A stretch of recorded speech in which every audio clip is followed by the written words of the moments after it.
It wasn't lipstick on a collar that ended my marriage. It was a stain, white, stubborn, glowing under the harsh fluorescent of my Texas kitchen at 11:47 p.m.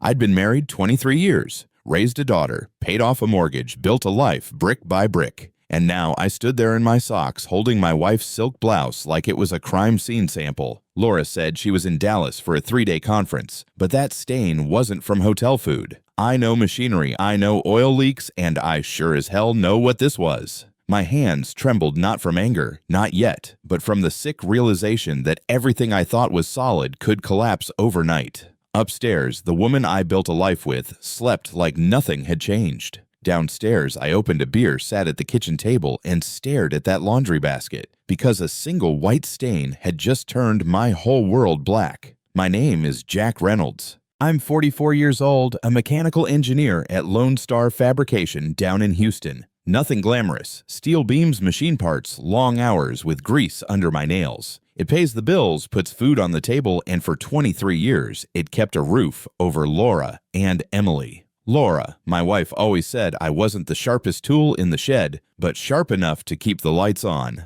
I believed her. I thought loyalty, steady paychecks, and fixing the squeaky hinge on the back door meant something. Turns out maybe I was just a paycheck with a pulse. Our daughter Emily is away at college in Austin, chasing her own dreams. Thank God she's not here to see what's about to unravel. The house feels too big now, too quiet, every creak in the floorboards sounding like a ghost of the life I thought I had. I didn't know it yet, but the man I was, he wouldn't survive the night. The next morning, the sun spilled through the blinds like nothing had happened. I sat at the kitchen table nursing a black coffee, the blouse still burned into my memory. Then I heard her heels on the stairs. Laura floated down like she owned the world, hair perfect, makeup flawless, wrapped in a navy business suit that probably cost more than my truck payment. She smiled just enough to pass for warm, but her eyes didn't quite land on mine. "Morning, honey," she said, reaching for the coffee pot. Calm, smooth, like a trial lawyer in court. I handed her a mug and studied her face. Not a twitch, not a crack. If betrayal left fingerprints, Laura had wiped them clean.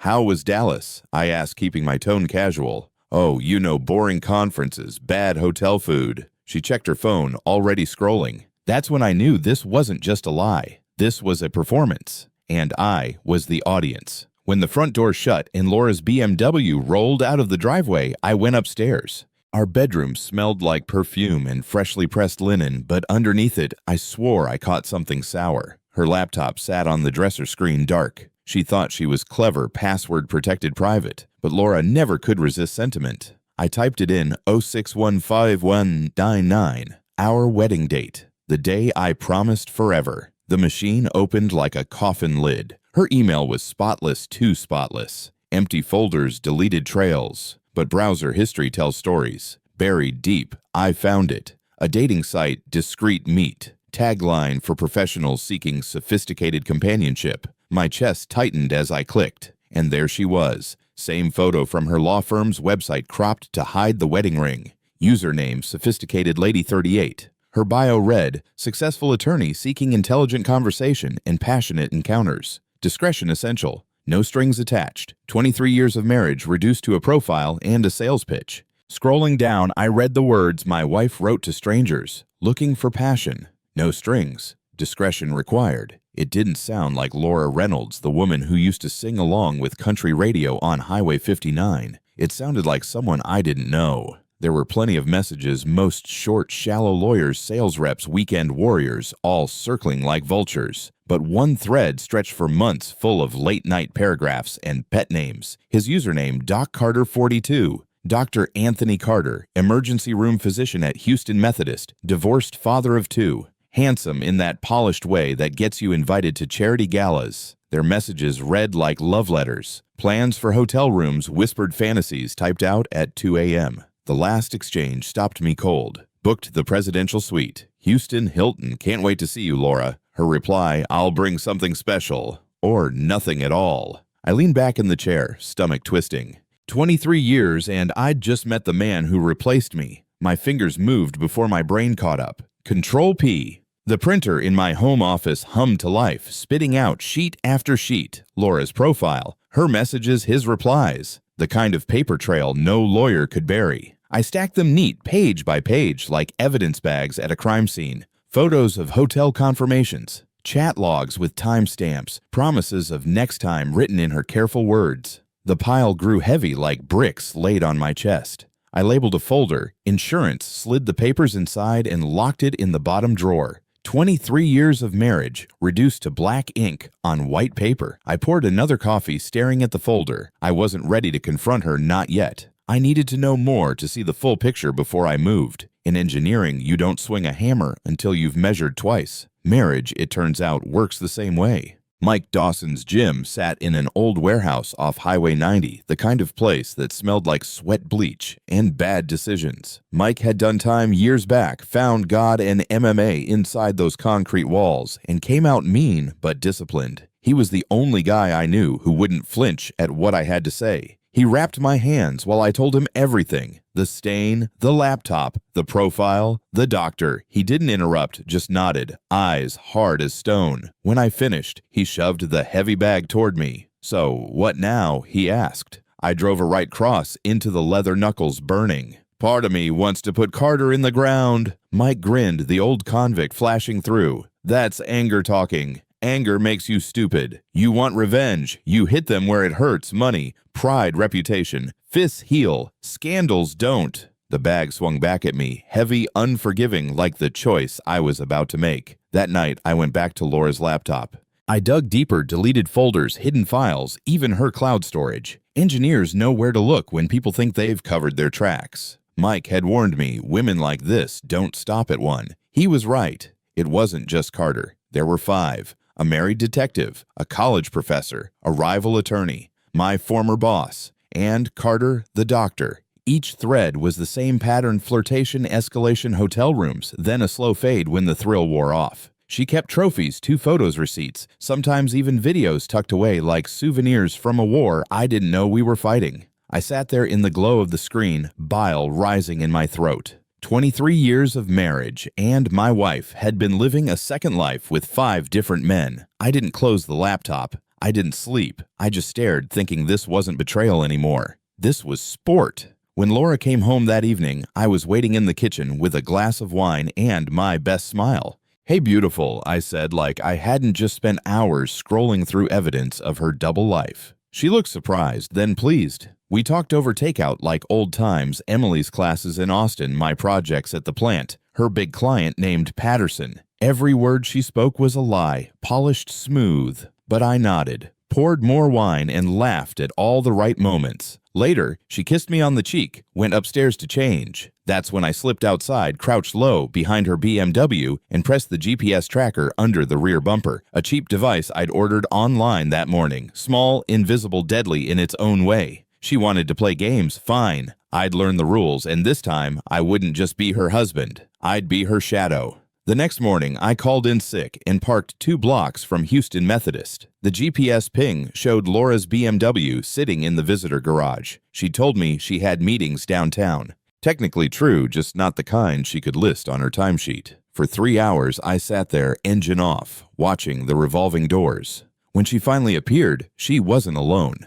Dr. Anthony Carter walked beside her, white coat draped over one arm, his other hand resting casual and possessive on the small of her back. They weren't colleagues. They weren't strangers. They kissed on the sidewalk like teenagers who couldn't wait for the shadows. I lifted my phone, zoomed in, snapped photo after photo. Each click felt like a nail sealing a coffin. Laura climbed into her BMW. Carter went the other way, both smiling. My marriage wasn't just cracked. It was shattered. And I had the pictures to prove it. That night, Laura slid into bed, early perfume still clinging to her skin. She whispered something about being tired, about catching up on rest. I played along, let her drift off, then stared at the ceiling until the house went silent. In the morning, while she showered, I moved quickly. The silk blouse from the hamper, the lace underwear, everything from the night before sealed into a gallon-sized freezer bag. Not anger procedure. At lunch, I drove across town to Harris County's forensic lab, found an old college buddy, Mike Chen, now a tech in a white coat. I'd once tutored him through thermodynamics. He owed me. "This is irregular," he said, holding the bag up to the light. "Irregular's my middle name. Run DNA. Full panel. Tell me if anything's foreign." He sighed, labeled the evidence, slid it into cold storage. It'll take a few days, Jack. And whatever you're chasing, maybe talk to a lawyer instead of a scientist. I just nodded.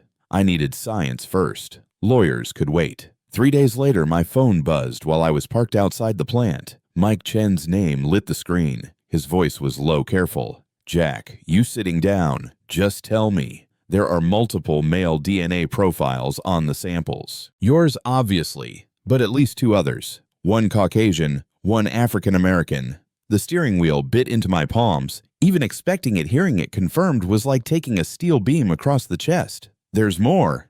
Mike continued. I ran an STD panel. Jack, your wife's carrying HSV2. Herpes. For a second, the world blurred. Traffic, sunlight, everything. Laura hadn't just broken vows. She delivered me a disease. You need to get tested, Mike said gently, and you need to have a serious talk with her. Yeah, I muttered, staring at the horizon. We'll have a conversation. But in my mind, it wasn't a conversation I was planning. It was a reckoning.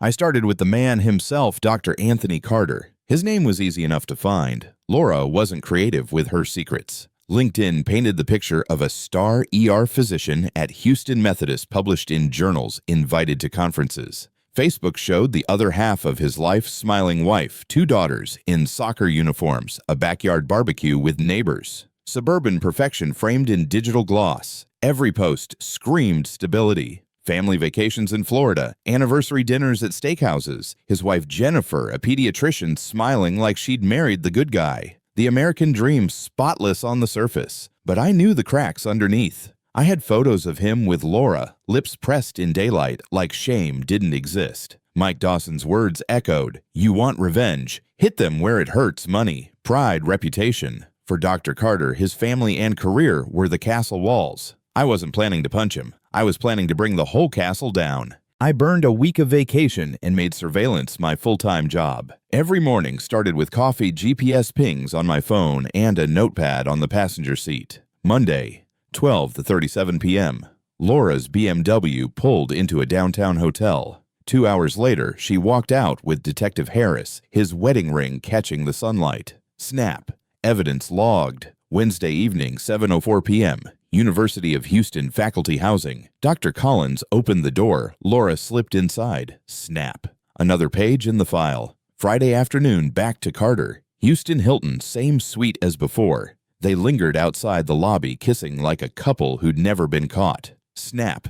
Date, time, location. By Sunday, my folder was thicker than a trial exhibit. 5 men, 5 patterns, all hiding in plain sight. At night, Laura curled up beside me, whispered about client meetings and late depositions. I kissed her goodnight and thought I've got more truth in my glove box than she's ever spoken in our bed. It was Thursday night, the house quiet after dinner. Emily had called from Austin, upset about her roommate. Laura spent an hour on the phone playing the perfect mother's soft voice, steady advice words about honesty and trust that made my stomach twist. When she hung up, I was leaning against the counter, knuckles white on the edge. Jack, are you okay? You look pale. I studied her face, the same face I'd memorized over 23 years, the face I used to believe. I need to ask you something, Laura, and I need you to be honest. A flicker in her eyes. Fear, maybe, but she smoothed it fast. Of course. Are you happy in our marriage? I mean, are you happy? She smiled, touched my chest. Jack, we've had ups and downs, but yes, I'm happy. We're happy. The lie slid out, effortless, polished, like a courtroom argument. I kissed her forehead and thought, that's the last time I'll ever ask. Friday night, I found him at Murphy's Bar, the kind of place where cops drink cheap beer and swap war stories. Detective Mark Harris sat 2 stools down, scrolling his phone, wedding ring, flashing under the neon Bud Light sign. I nursed my beer, watching in the mirror behind the bar. After 20 minutes, he stood headed for the restroom. I followed. Fluorescent light, cracked tiles, the hum of an old vent fan. He glanced back as I shut the door. His instincts kicked in quick. Do I know you? Not yet, but we share someone. Laura Reynolds. The color drained from his face. He straightened, tried to square his shoulders. I don't know what you're talking about. Sure you do. Hilton downtown, every other Tuesday. Sophisticated lady 38. He stepped closer, trying to intimidate me. I didn't flinch. I'm her husband. For a second, the room was dead quiet, just two men, one truth, and a reckoning hanging in the air. 2 nights later, I found myself outside the English building at the University of Houston. Most of the halls were dark janitors mopping floors, the kind of emptiness that makes footsteps echo. Collins's office lights still burned. I knocked once and walked in before he answered. He looked up from a stack of papers, wire-rimmed glasses sliding down his nose. "Yes, office hours are by appointment. This won't take long. I'm Jack Reynolds, Laura's husband." The pen slipped from his hand. He tried to recover, stood slowly. "There's been a misunderstanding. Don't insult me, Professor. I've got the receipts. The messages, the hotel charges run through your university card." I dropped a folder onto his desk. His hands shook as he flipped through the pages. His face drained page by page. "What do you want?" he whispered. "For you to vanish from her life. No goodbyes, no explanations, just silence." I leaned in close. "And if you don't, I bury you with this." Collins sank back into his chair, the folder still open, his face pale under the office fluorescence. He looked every bit his age, now gray at the temples, sagging around the eyes, a man who'd spent his life in books and bad decisions. How long, he croaked. "Almost a year. Tuesdays at the Hilton, Fridays at your apartment, all of it neat and predictable." He pressed his hands to his temples like he could squeeze the truth out of existence. I thought we had something real." I almost laughed. "Real, Professor, you're one of 5. Did you really think you were special?" The words hit harder than any punch. He slumped defeated, staring at the papers like they were a death sentence. "There could be more," I added, "but 5's enough to prove what kind of man you've been." I leaned on his desk. "You'll disappear, quietly, or your tenure ends tomorrow." His nod was small, broken. I left him drowning in his own shame. Susan Grant wasn't like the others.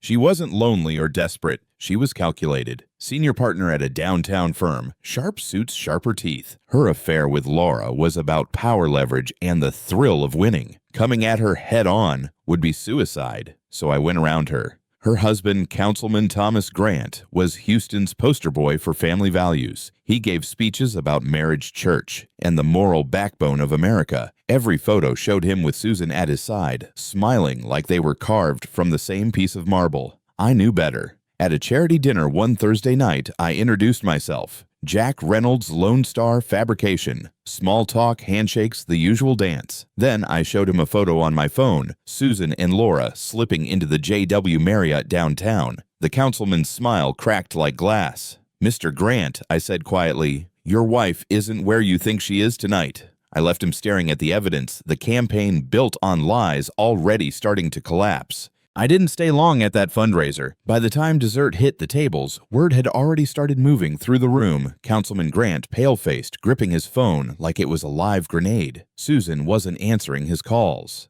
A week later, the headlines told the rest. Councilman's marriage in crisis. Family values candidate silent amid scandal. Reporters camped outside his River Oaks home hungry for a quote. Behind those headlines was the truth I'd planted. His perfect marriage shattered his political base, questioning everything he'd ever preached. I didn't need to swing a fist. One photo had done more damage than any punch could. At night, I poured myself a bourbon and checked my folder. Harris neutralized. Collins resigned. Susan Grant torpedoed by her own vows. 3 down. Laura came home late that evening, still humming lies about late client meetings. I smiled, handed her a glass of wine, and thought she has no idea her little empire is already burning. I found him at a deli off I-10, the same place we'd grabbed sandwiches 100 times after shift changes. Robert Hayes, gray hair shoulders slouched with age, the man who'd vouched for my first promotion at Lone Star Fabrication. "Jack," he said, smiling like nothing had changed. "What brings you downtown?"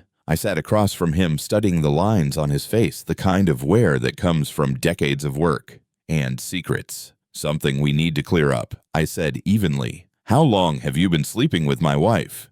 The newspaper slid from his hands. His jaw worked no sound. 6 months, I answered for him.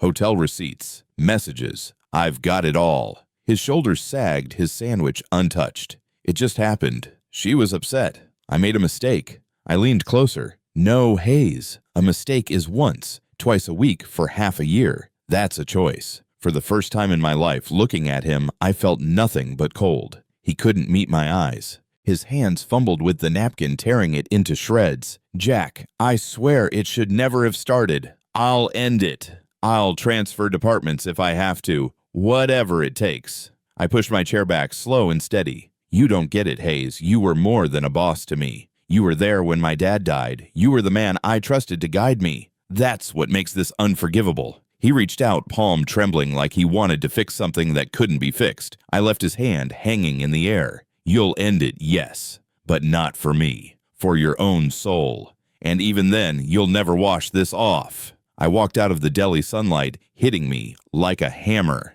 Behind me, Robert Hayes sat with his untouched sandwich, drowning in guilt. 4 down, 1 to go. 4 were down, but Carter was different. He wasn't just another affair, he was Laura's favorite. The polished doctor with perfect teeth and a resume that opened doors. He wouldn't scare like a professor or a cop.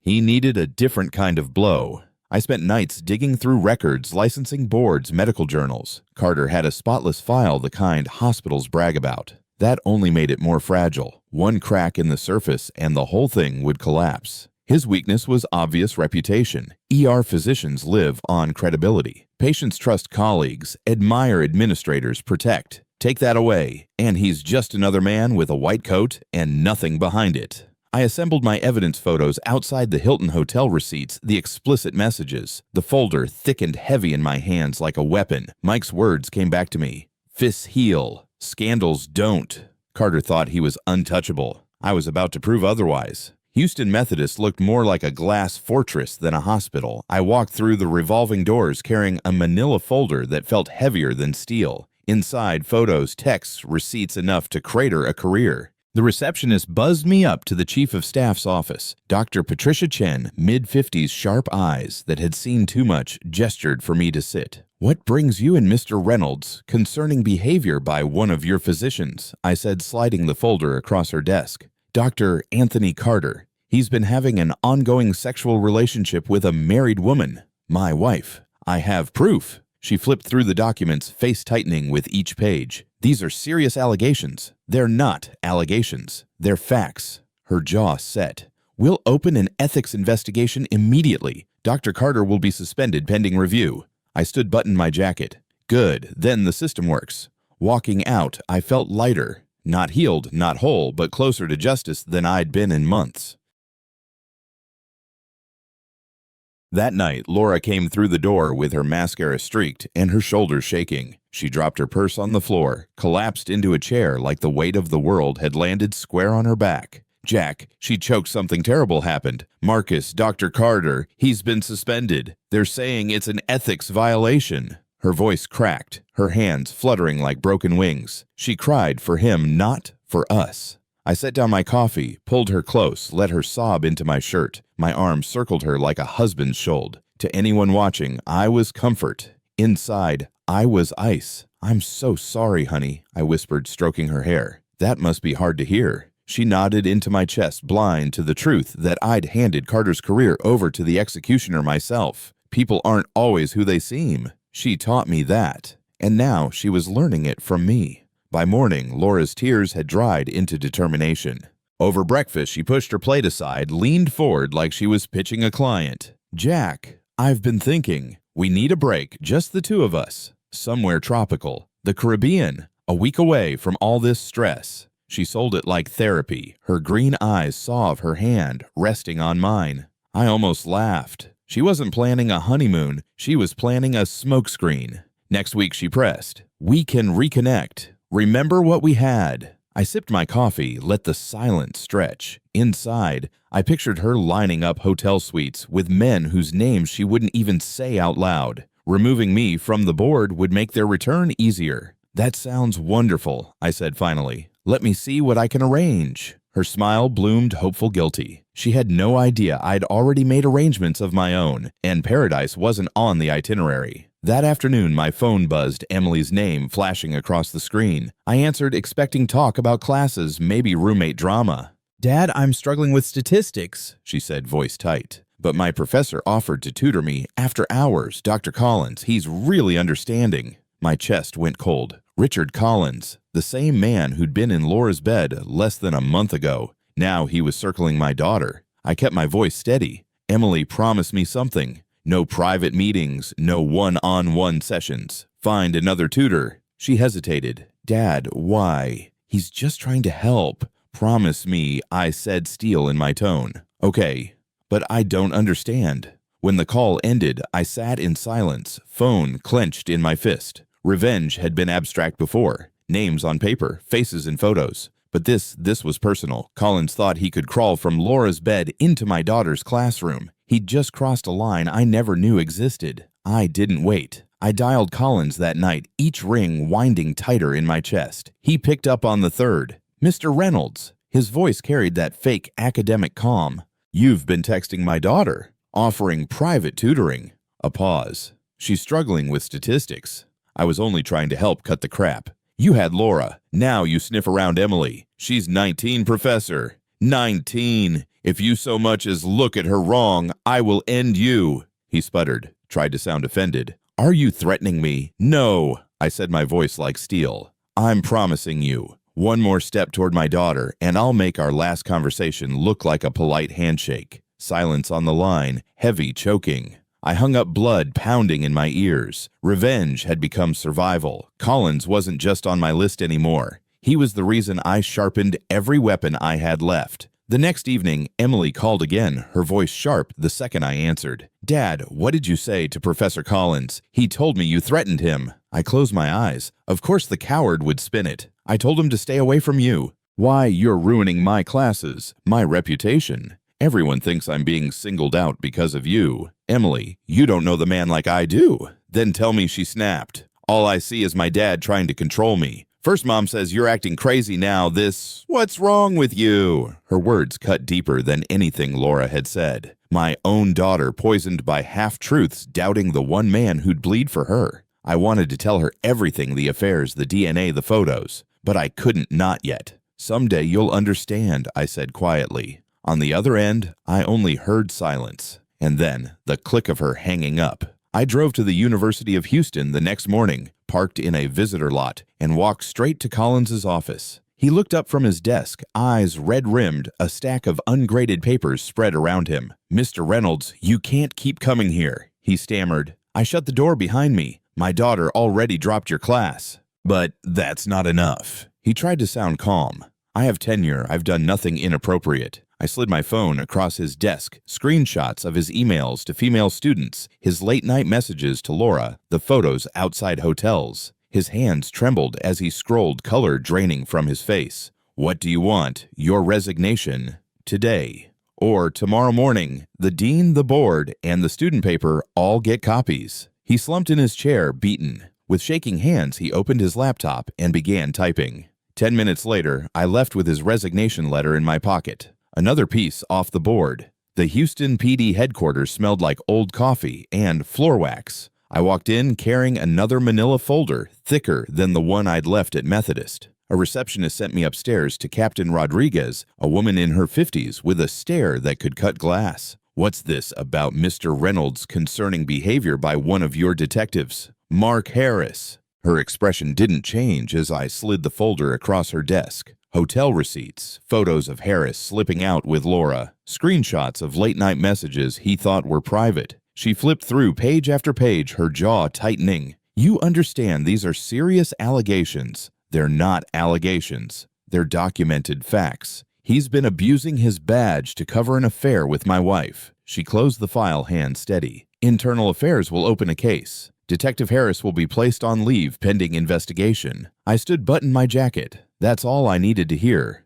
Another domino falling. Slowly the board was clearing. That night, Laura was already in bed when I walked in, folder in hand. She looked up, smiling faintly. Rough day, I didn't answer. I sat on the edge of the mattress, opened the folder, and laid the first photo on the quilt between us. Laura and Dr. Carter outside the Hilton, his hand on her back. Her smile faltered. Next photo, Detective Harris leaving the same hotel with her at his side. Then Collins at his apartment door. Susan Grant at the Marriott. Hayes in a roadside motel. One by one, I spread them out, a gallery of betrayal, under the soft lamplight. Laura's hands shook as she tried to gather them up. Jack, I can explain. I leaned forward, my voice low, flat. Don't. These aren't stories, Laura. They're facts. and facts don't lie. For the first time in months, she couldn't hold her poker face. Her mask cracked, and I saw fear. Laura sat frozen, clutching the sheets like they might shield her from the truth. I leaned back, folded my arms, and started reading her life back to her. Carter suspended, facing a board review that'll strip his license. Harris on leave, internal affairs crawling all over him. Collins resigned in disgrace, his career gone. Susan Grant, her husband knows her political empire crumbling.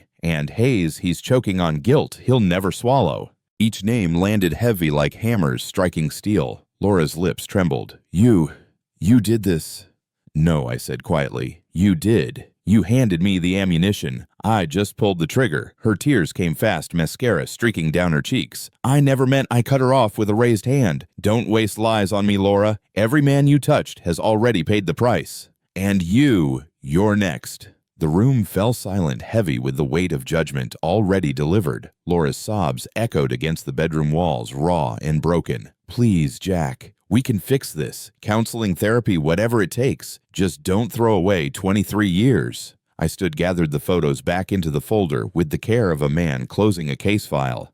I'm not throwing anything away. You did that when you climbed into 5 different beds. She reached for my arm, but I pulled free. Tomorrow morning, you pack your things. You file for divorce. And you give me what I ask for. House retirement, clean split. No fight. No courtroom circus. Her mascara-stained face twisted in shock. And if I don't, I pulled out my phone, tapped the screen. A video flickered her and Carter in the Hilton suite. Then the world sees this. All of it. Her hands dropped defeated. The poker face was gone. All that was left was surrender. By morning, Laura Reynolds would be gone. Morning light spilled across the sheets, but the space beside me was cold. Laura's side of the bed was stripped bare, no perfume on the pillow, no clothes draped on the chair. Her closet hung half-empty hangers swinging like ghosts. She hadn't waited for ultimatums or lawyers. She slipped out in the night, a thief stealing only what she could carry. Good. Saved us both the ugliness of goodbye. I brewed coffee, sat at the kitchen table, staring at the silence she left behind.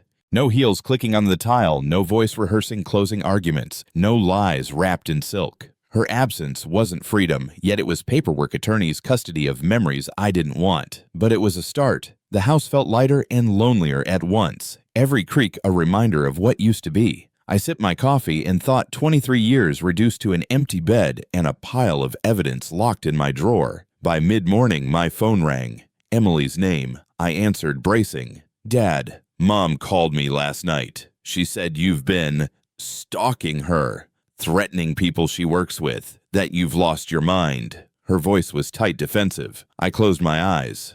Of course, Laura would move first, shaping the narrative before I could. Emily, there's a lot you don't know about your mother. I know she's been trying to hold this marriage together while you've been tearing it apart, she snapped. The words hit harder than any punch. Sweetheart, listen. No, you listen. First, you made me drop Collins's class for no reason. Now you're destroying Mom's life. What's wrong with you? Her anger cut deep, but beneath it I heard confusion. My daughter caught in the middle of a war she didn't ask for. Emily, I said quietly, someday you'll see the truth. Until then, I'll carry it alone. The line went dead. Silence heavier than any verdict. The Harris County Courthouse smelled of paper and old wood polish. Laura sat across the aisle, designer suit, crisp eyes dry, her poker face back in full display. Beside her was David Chen, a shark of a divorce attorney. He painted me as unhinged. Mr. Reynolds stalked his wife, threatened colleagues, destroyed reputations. His voice carried smooth, rehearsed outrage. My lawyer, Sarah Mitchell, waited her turn, calm as stone. Then she slid a binder onto the table, photos, receipts, DNA results, hotel logs. Mrs. Reynolds carried on 5 affairs, exposed my client to disease, and compromised his health and marriage. The record speaks for itself. Laura shifted in her chair just a flicker, but I caught it. The mask cracked. The judge's gavel tapped once. This court sees enough fault to deny spousal support. Property will be divided as proposed by Mr. Reynolds' counsel. I didn't smile, didn't celebrate. Divorce isn't victory, it's demolition. And I'd just watched 23 years collapse into ash. The final gavel fell on a gray Tuesday morning. Just like that, 23 years became a stack of signed orders and stamped seals. Laura got the BMW, half the checking account, and whatever pride she could salvage. I got the house my retirement, and the silence that came with both. Chen tried one last push, arguing trauma damages compensation. The judge barely looked up. Mrs. Reynolds compromised the marriage beyond repair. This settlement is final. Laura's jaw tightened, but she didn't speak. She knew fighting further would only bleed her dry. As we left the courtroom, she brushed past me, without a glance, heels clicking sharp against the marble floor. That sound used to mean home. Now it only meant distance. I walked out carrying nothing but a manila envelope and the knowledge I'd survived. Not whole, not healed, but standing. The house was mine. The future was mine. And for the first time in months, I could breathe. I stopped by Murphy's Bar for a bourbon, the same stool where I'd once tailed Harris. The place smelled of fried onions and spilled beer. That's when I saw him, Carter. Not the polished doctor from the Hilton. This version was gaunt jacket, wrinkled eyes, bloodshot. He slid onto the stool beside me without asking. "Reynolds, doctor," I said flatly. "Or is that title gone now?" His jaw tightened. "You destroyed my career, my family. My wife left, took the girls. I lost everything. You handed me the tools. I just used them." He leaned in, voice low, venomous. "Think you won. You didn't. Laura's pregnant. 3 months." The words hit like a pipe wrench to the ribs. My grip locked on the glass. "Whose?" He smiled, broken but triumphant. "Mine." The bar noise faded. For the first time in months, I felt the ground tilt under me. I'd torn down her lovers, but she'd built something lasting with one. I sat in my truck outside Murphy's bourbon, still burning in my chest, hands locked on the wheel. The phone felt like lead when I dialed her number. She picked up on the third ring. "Jack, why are you calling me?" I didn't waste time. "Is it true? Are you pregnant?" Silence. Then a shaky breath. "How did you find out?" Carter told me. Another pause, longer this time. Then, "Yes, it's true." My knuckles went white. "And it's his yes." Her voice was soft, almost defiant. "We never stopped seeing each other, Jack, even after you thought you'd ended it. We were careful, more careful than you knew." The cab of the truck felt smaller, suffocating. I stared at the dashboard, listening to her breathe on the other end. "You burned everything down," I said quietly. "And then you built a new life out of the ashes. Don't be cruel, Jack. This baby is innocent. Innocent." The word tasted like rust.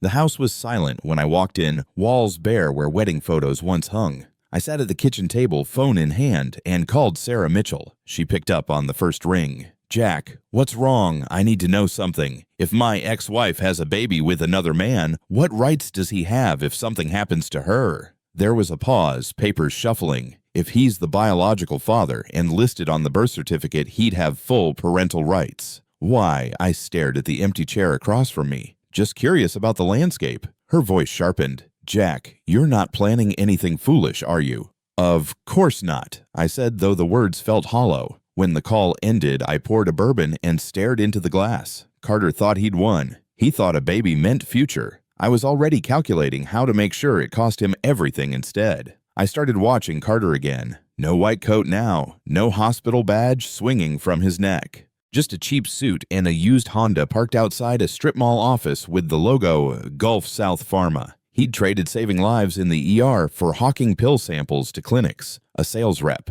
A man who once stood under operating lights, now waiting in line at donut shops to charm family doctors. I tailed him for a week. Tuesday, Katy Suburb Pediatric Clinic. Thursday, Pasadena Cardiology Group. His smile never quite reached his eyes. The swagger was gone, replaced by a salesman's desperation. On paper, he was still respectable, steady paycheck benefits, a shot at rebuilding. But I knew better. His career was paper thin and paper burns fast. Every handshake, every pitch, every new client he chased, I logged it. Carter thought he'd found footing again. I was already looking for the match to light under him, over black coffee. Saturday morning, I flipped through the Houston Chronicle. Page 3, bottom corner, Gulf South Pharma, under investigation for falsified clinical trials. I read the article twice slow, nothing tied to Carter directly yet, but I knew how corporations operated. The last thing they wanted was more bad press. That afternoon, I dialed the HR department. "This is Jack Reynolds. I have information about one of your sales reps, Anthony Carter." The line went quiet. What kind of information? He was suspended from Houston Methodist for ethics violations with a patient. My wife. I have documentation. They asked for proof. I sent the folder photos, receipts, texts, evidence sharpened into a blade. By the end of the week, Carter's Honda sat untouched in his apartment lot, a termination letter in his mailbox. He thought he'd clawed his way back. I'd made sure the ladder snapped beneath him. Losing the pharma job didn't end him. Carter still had Laura, still had that unborn child, still thought he could piece together a future. I wasn't finished. Digging through records, I found his health insurance filings. Carter had listed Laura as a dependent. They weren't married. It was fraud, plain and simple. I called the state insurance commission. I need to report a case of fraudulent coverage. Anthony Carter, Gulf South Pharma, recently terminated. He's been claiming a woman he's not married to, my ex-wife, as his dependent. I have documents. The investigator's tone sharpened. We'll review immediately. 2 months later, the hammer dropped. Carter faced fines he couldn't pay, criminal charges pending. His shot at regaining a medical license dead on arrival. Laura might have thought she'd chosen stability. What she'd chosen was a sinking ship. And I was the one drilling holes in the hull. By winter, Marcus had traded his lab coat for a bottle. I tailed him nights camera ready, liquor store in Midtown, stumbling into his apartment complex, whiskey bag swinging from his hand. His probation officer's name was Martinez. I dialed her one evening, my voice steady. I've got information about Marcus Carter. He's been drinking heavily, violating his probation. I also have recordings, violent threats toward his pregnant girlfriend. The recordings weren't real. AI software had taken care of that, but they sounded close enough. Do you have proof? Martinez asked. I'll email photos, videos, audio tonight.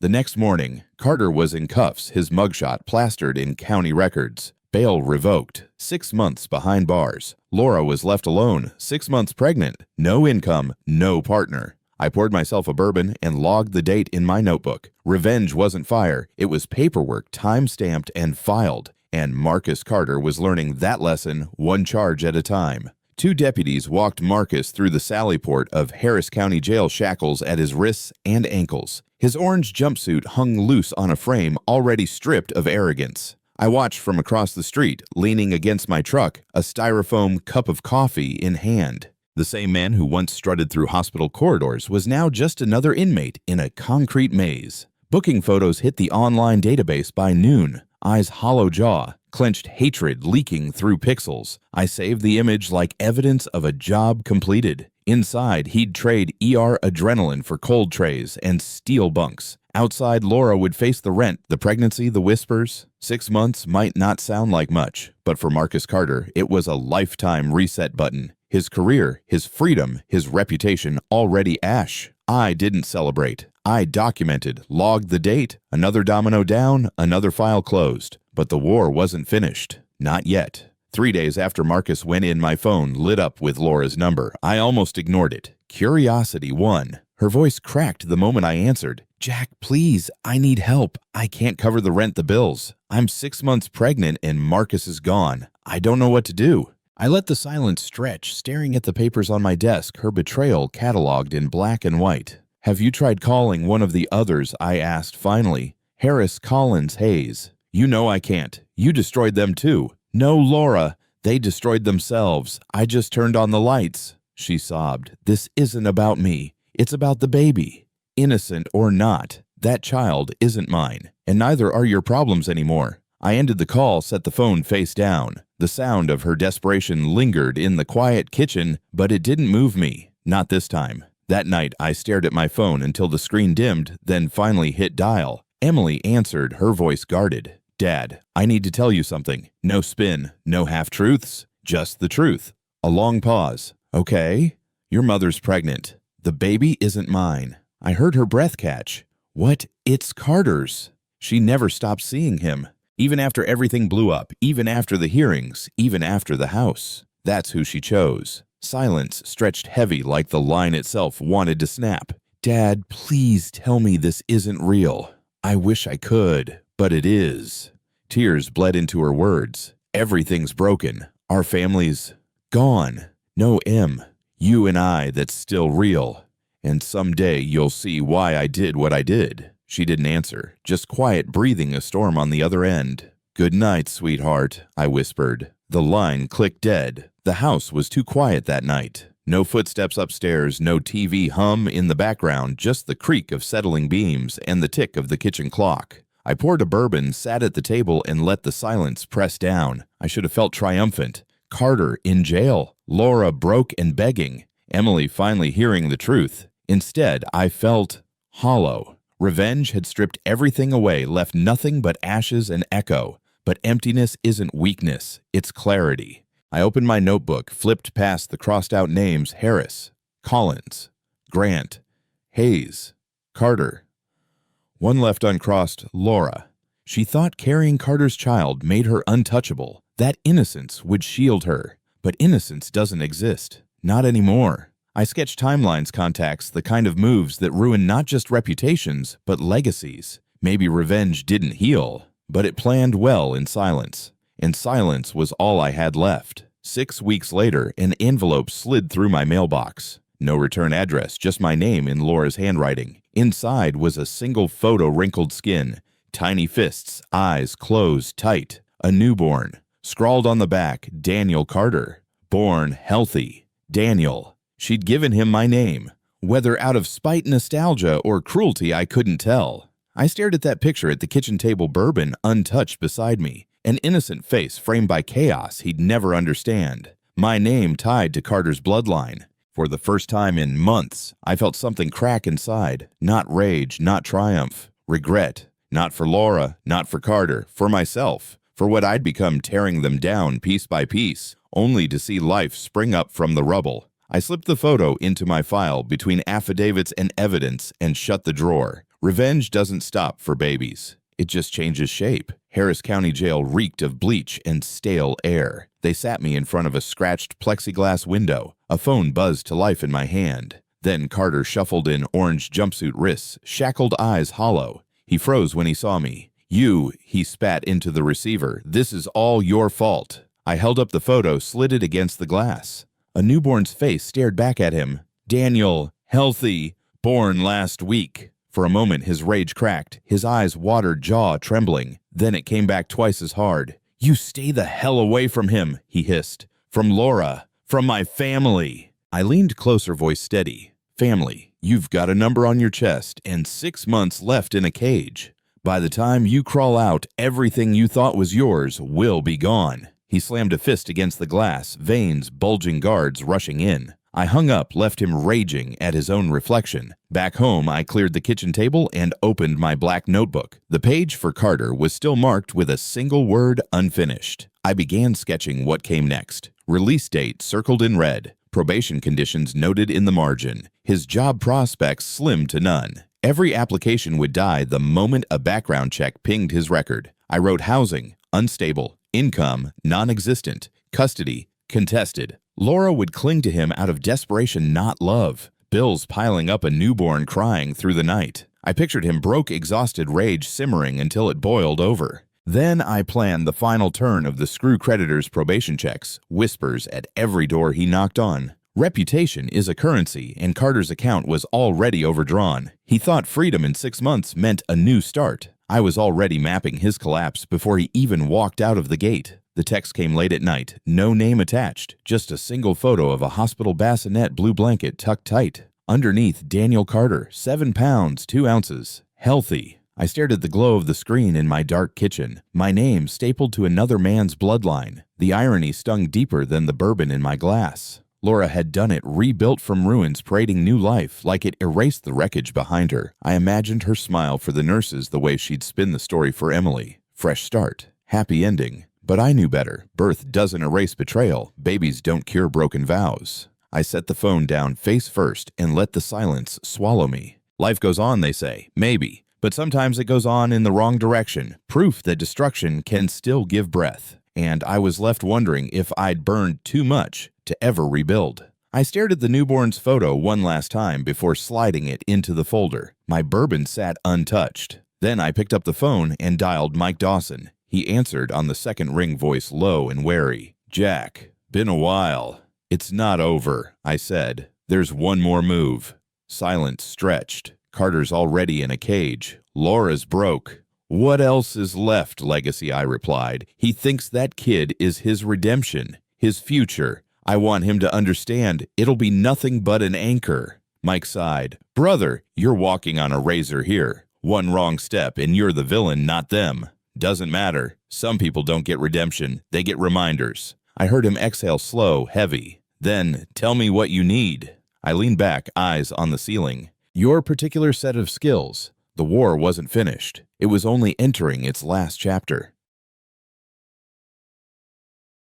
That night, I cleared the kitchen table and laid out my notebook, the ledger of everything I'd done. Names in black ink each crossed through like a project completed. Harris, badge suspended career in limbo. Collins, forced resignation reputation gone. Grant, marriage detonated political fallout still smoldering. Hayes, crushed under guilt. A mentor turned ghost. Carter, jailed jobless insurance fraud hanging over his head. And then, in the margin written in heavier ink, Laura. Not crossed, not finished. Beside it, a sketch of timelines, court dates, release schedules, notes on probation officers' financial pressure points, custody battles that hadn't even started yet. I stared at the page until the bourbon glass sweated in my hand. This wasn't a victory lap, it was a body count. Every name, every life reduced to a line in a ledger, and I couldn't decide if I was the accountant of justice or just another criminal with better paperwork. I sat at my desk past midnight, pen in hand, paper blank. For once, no folders, no evidence, no timelines, just words.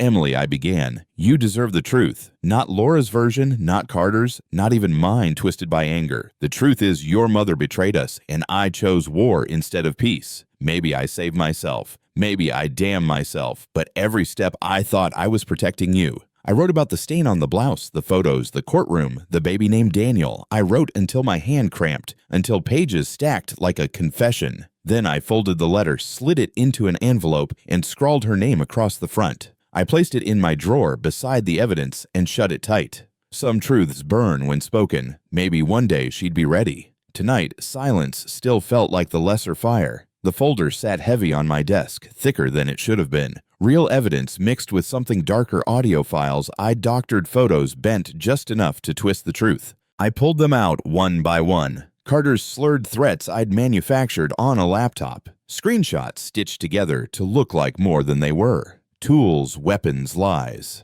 I stared at them for a long time, then fed the first page into the shredder. The machine whined, chewing through my handiwork. Another page, another false echo erased. By the time I was done, only the authentic remained proof of Laura's betrayal, not my manipulation. I poured a bourbon and leaned back, listening to the silence. For the first time in months, I'd drawn a line, not for Laura, not for Carter, but for myself. Because if I didn't stop here, I wasn't just punishing them. I was becoming worse. I dialed Laura's number at dusk. She answered on the second ring, voice guarded. "What do you want, Jack?" "Not a fight. Not this time." I kept my tone steady. "Carter's almost out. You've got a baby now. That's your world. I'm not part of it anymore." She exhaled, shaky. "Then why call?" "Because I need you to understand the rules. You live your life. I live mine. No more lies, no more poison in Emily's ear, no more games in court. You keep my name out of your mouth, and I'll keep yours out of mine." Silence stretched. Then softer. "And if I don't, then I remind the world who sophisticated Lady 38 really was. But if you hold the line, so will I." Another pause. "Fine," she said at last. "We'll live separate. Quiet." "Good," I said and ended the call. For the first time, the war felt suspended. The phone buzzed near midnight. Emily's name lit the screen. I answered before the second ring. "Dad." Her voice was small, uncertain. "I'm here," I said. Long silence. Then I've been thinking. "About everything." "Mom." She tells her version, you tell yours. "I don't know what to believe anymore." "You don't have to believe me tonight," I said softly. "Just come see me. No lawyers, no arguments, just father and daughter." Another pause. I heard her breathing uneven. Then, "Okay, tomorrow. Coffee shop on Westheimer. Noon." Relief hit harder than any victory I'd scored in court. "Thank you, Em. That's all I want, time with you." She whispered goodnight and hung up.